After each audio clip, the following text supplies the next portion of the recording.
As you can see over here, there are Russian bunkers which were actually made over here. Reporting from a war zone can be exciting but deadly as well. But what is it really like? We'll try to understand from NDTV's Vishnu Som.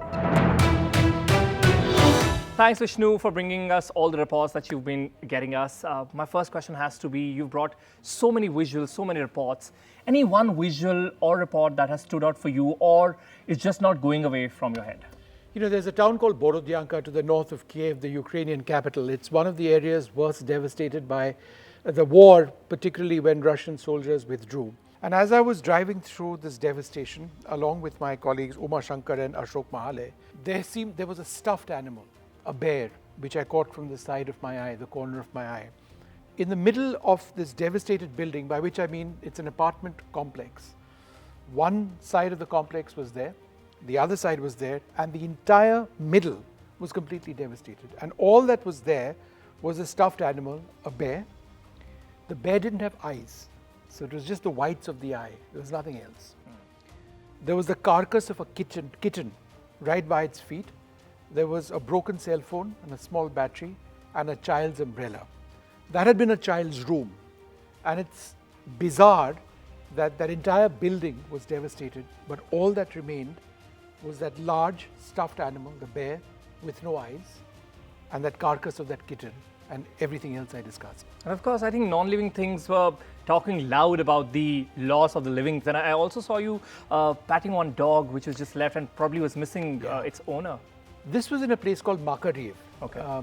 And there was a bunker which we wanted to go into to give our viewers an idea of where people were hiding. As it turned out, that particular bunker was used by Ukrainian soldiers to fight. Now, I didn't know that when we actually went in.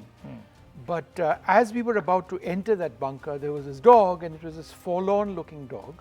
And she just lay over there, and she was friendly in the sense that when we patted her, she didn't do anything. She just lay there, and she was missing someone. The owner's possibly dead or missing. Right. Vishnu, you've reported on several wars in the past. How was this different? So this is as devastating as any conflict that I have reported on. And I think what was the most difficult part to actually report was the extent of the damage on all of the areas where the Russians went back. A couple of months back, the Russians had very clearly said that, look, we aren't attacking civilian areas, but these are all civilian areas, so that doesn't hold true at all.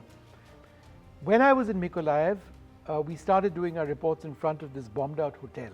Just then, we heard artillery shelling, and I don't know if you can hear that also. Let's just play that sound. And I mean, we were wearing a bulletproof jacket. I wasn't wearing my helmet, which is a fairly silly thing to do, but I didn't think that anything would happen at that stage. There was no active fighting, and then it started. And so in the middle of a live report, I remember asking the person who was helping us out, can you get me my helmet? So put on one's helmet, and you think to yourself that it's great that you have a helmet, but that's not really going to help very much. True. If that shelling gets any closer. Of course, and when you go out to report, of course, the story is the hero. But I also here want to pause and put focus on the human side of the journalist. Yeah. You were out there. It's a risky assignment, as I said in the opening. It can be deadly as well. Was there that fear? And if yes, what was it like? Do you still have that fear or that kind of experience that has stayed on with you?